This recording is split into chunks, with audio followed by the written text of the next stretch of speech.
Friends, welcome back to my YouTube channel. कैसे हैं आप सभी? आई होप आप सभी अच्छे होंगे। तो फ्रेंड्स, आज हम बात करेंगे राज फैमिली के बारे में। राज फैमिली में जो भी चल रहा है, आज जो छोटे बाबू कर रहे हैं, इनके प्रिंस बाबू कर रहे हैं, बिल्कुल भी ख़राब कर रहे हैं। एक माँ को रोता हुआ देख इनको बिल्कुल भी तरस नहीं आ रही है कि हमारी माँ रो रही है, हमारी माँ कैसे आंसू बहा रही है। बट होता है ना, बीवी के सामने माँ किसी को नहीं दिखती है। अगर बीवी सामने होती है ना, तो सच में माँ की इज्जत नहीं होती। और जो लड़का अपनी बीवी के ज़्यादा करीब होता है ना, जो लड़का अपनी बीवी के पीछे पीछे घूमता है ना, उस घर में माँ की कोई इज्जत नहीं होती है, बहन की कोई इज्जत नहीं होती है। बिल्कुल रियल फैक्ट होता है। और हर घर की यही कहानी होती है कि हर घरों में ऐसा ही होता है कि लड़का अगर माँ बाप की बात सुनता है तो वो बीवी की बात नहीं सुनता है, और जो लड़का अपनी बीवी की बात सुनते हैं तो वो माँ बाप की बात नहीं सुनते। लेकिन हमारे हिसाब से दोनों परिस्थितियों को लेकर चलना चाहिए। अगर हमारे लिए हमारी माँ जरूरी है तो हमारे लिए हमारी बीवी जरूरी है। अगर हमारे लिए हमारी बीवी इम्पोर्टेंट है तो माँ भी। दोनों का रोल बहुत ही इम्पोर्टेंट है। ऐसा नहीं है कि दोनों का रोल इम्पोर्टेंट नहीं हो, लेकिन कहीं कहीं पर ऐसा बिल्कुल माना ही नहीं जाता है। जो बच्चे होते हैं ना, वो अपने डिसीजन खुद लेने लगते हैं। और जब घर के छोटे छोटे बच्चे अपना डिसीजन खुद लेते हैं ना, तो उस घर में रामायण होना तो बिल्कुल भी संभव है। क्योंकि देखिए, बच्चे तक सीमित नहीं होना चाहिए। हर हाल में बच्चों को इन सारी चीज़ों से दूर रखना चाहिए। वो बच्चे क्या करते हैं, क्या नहीं करते हैं, ये सारी चीज़ें माँ बाप को सोचना चाहिए। अप्सरा मोम क्या कहती हैं? अप्सरा मोम कहती हैं कि जब मेरे बच्चे हमारी बात मानते ही नहीं है तो हम बोल देते हैं जो करना है करो। अरे ऐसे कैसे आप बोल देती हो आंटी जी? आपको ऐसा नहीं बोलना चाहिए। आपको ये बोलना चाहिए कि अगर आप अच्छा करोगे तो कुछ नहीं, अगर आप बुरा करोगे तो हम तुरंत ही आपको बोलेंगे, हम डांटेंगे, क्योंकि तुम मेरे बच्चे हो। मैंने तुम्हें उंगली पकड़ के चलना सिखाया है, मैंने तुम्हें हर चीज़ में सपोर्ट किया है। जिस जिस टाइम पर तुम्हें मेरी ज़रूरत थी, जिस जिस टाइम पर तुम छोटे थे, जब मैं रातों रात जगती थी, तो आज उस समय तुम्हारे जो सारे डिसीजन होते थे तो वो हम लिया करते थे। लेकिन आज शादी क्या हो गई है तुम्हारा, इतने बड़े हो गए हो, शादी के बाद लड़का अपना डिसीजन लेने लगता है। बिल्कुल रियल फैक्ट है। और अप्सरा मोम सच में इतना रो रही हैं। जो उन्होंने मना किया था प्रिंस से, जब तुम लोगों ने सोशल मीडिया पर प्रेगनेंसी को नहीं बताया, जब तुम लोगों ने प्रेगनेंसी को रिवील नहीं किया, तो तुम मिसकैरेज क्यों बता रहे हो? तुम्हें बताना नहीं चाहिए। इसका मतलब क्या है? प्रिंस डॉलर के लिए ये सारी चीज़ें कर रहे हैं। सच में यार, प्रिंस तुम कब सुधरोगे? प्रिंस को सुधरने की अब क्या मतलब है? इस तरीके से यहाँ पर रंजना को भी समझाना चाहिए प्रिंस को कि मतलब माँ की बात मानो। माँ बाप देखिए एक बार ही मिलते हैं, लेकिन कहीं कहीं पर सास ससुर की गलती भी होती है, कहीं कहीं पर लड़का बहू की गलती होती है। बट यहाँ पर हम देखें तो आंटी जी रंजना को बहुत अच्छे तरीके से रखती है। ऐसा नहीं है कि अच्छे तरीके से ना रखती हो।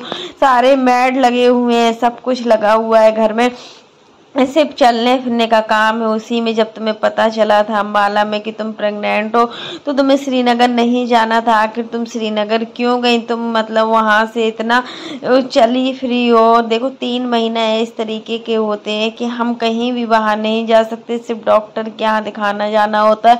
और रात को तो बिल्कुल भी नहीं घूम सकते हैं 3 महीने में, सच में। और जो भी बच्चे के साथ हुआ, बच्चे की हार्ट बीट नहीं थी, जो भी हुआ डॉक्टर को निकालना पड़ा। अगर ज़्यादा टाइम हो जाता ना, एबॉर्शन ही बोलेंगे इसको, मिसकैरेज नहीं बोलेंगे, क्योंकि देखिए बच्चे की ग्रोथ नहीं हो रही थी ना।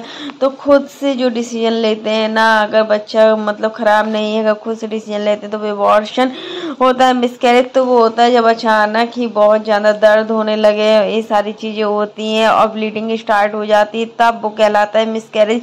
तो यहाँ पर प्रिंस, आप मिसकैरेज और एबॉर्शन में भी अंतर समझिए। आपको क्या पता नहीं है कि मिसकैरेज क्या होता है, एबॉर्शन क्या होता है? और देखिए, आप अभी भी शादी में गए हुए थे पटना। आखिर तुम मतलब शादी हुई थी जब प्रिंस और रंजना की, दोनों लोगों की, तब मतलब शादी के तुरंत बाद ही मतलब प्रिंस अपनी मम्मी पापा से लड़ाई करने लगे थे, बहन से लड़ाई करने लगे थे।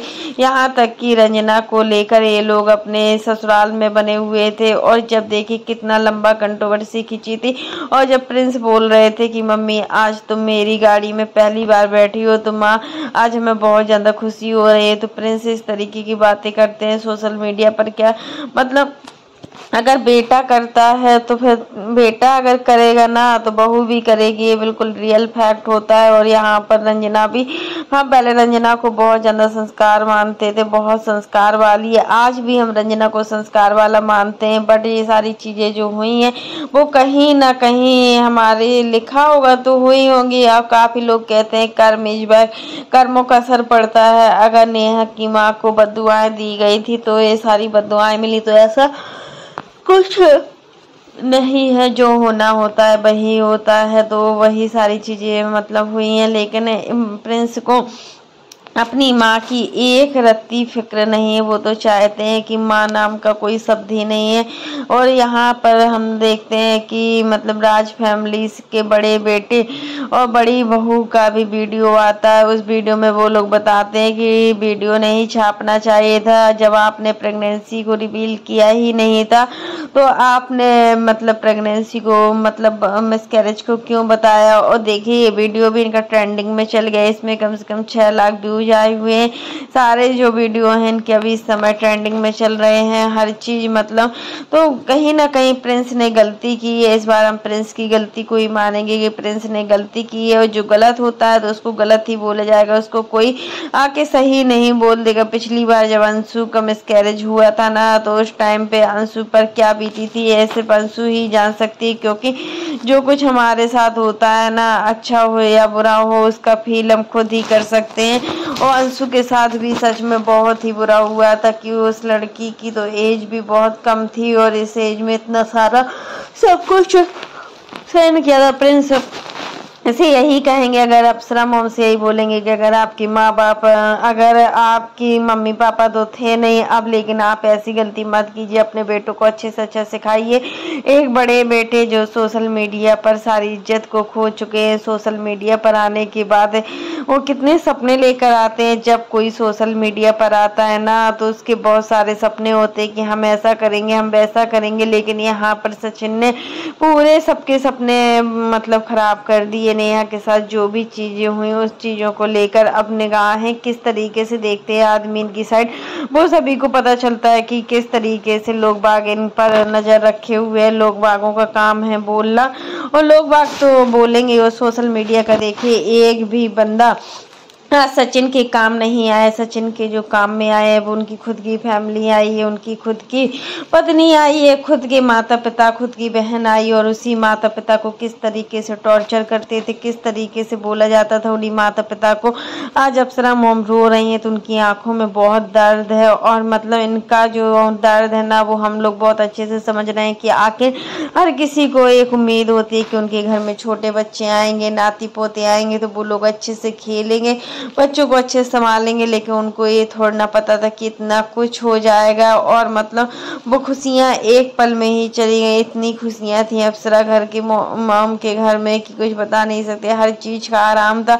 बट होता है ना कि जब बच्चे भाग में होते तभी मिलते हैं। मनीषा और सचिन से परेशान भी हो चुकी हैं आंटी जी की, उनकी कोई भी संतान नहीं है। प्रिंस को बच्चा होने वाला था तो मतलब आंटी जी बहुत खुश थी, और बहुत सारा मतलब सामान भी लेकर आई थी कि ये सारे सामान भी देंगे। तो फ्रेंड्स आज के लिए बस इतना ही। कैसा लगा आपको मेरा वीडियो पसंद आए तो लाइक कर देना, और अगर आप चैनल पर न्यू हो तो चैनल को सब्सक्राइब करना ना भूलना। फिर मिलते हैं नेक्स्ट वीडियो में। और फ्रेंड्स आप लोग भी कमेंट बॉक्स में ज़रूर बताना कि प्रिंस ने आज जो भी किया है, और प्रिंस ने जैसी भी हरकत की है ना, ऐसा नहीं करना चाहिए था। जब आपने मतलब प्रेगनेंसी को रिवील नहीं किया था, और आप क्या बोलने वाले हो, आप बोल रहे हो कि हम प्रेगनेंसी को रिवील करने ही वाले थे, बट ये सारा चीज़ हो गया। सवेरे हमने इसका वीडियो पूरी तरीके से बना लिया था कि आज हम प्रेगनेंसी के बारे में बताएंगे, लेकिन अचानक से ये सब हो गया और हम आप लोगों को कुछ नहीं बता पाए। तो इन लोगों की बातों में कोई भी दम नहीं है, कब क्या बोलना है, कैसे बोलना है, इनको कुछ नहीं पता होता है। अगर प्रेगनेंसी एक मजाक होती ना तो हर कोई बच्चा करने में सोचता नहीं, और जाने कितने बच्चों की संख्या लग जाती। लेकिन एक प्रेगनेंसी जो होता है ना 3 मंथ जो प्रेगनेंसी होती है वो कठिन होती है, बहुत ज़्यादा कठिन होती है। और इस प्रेगनेंसी से बाहर निकलना बहुत मुश्किल होता है। और मतलब जब अगर हम सेफ्टी नहीं रखते हैं ना प्रेगनेंसी को लेकर, तो इसमें क्या होता है हमारे बच्चों और हमारे ऊपर बहुत असर पड़ता है। और मतलब जो भी चीज़ें हैं वो ठीक नहीं चल रही। तो फ्रेंड्स आज के लिए बस इतना ही। वीडियो पसंद आए तो लाइक कर देना, और अगर आप चैनल पर न्यू हो तो चैनल को सब्सक्राइब करना ना भूलना।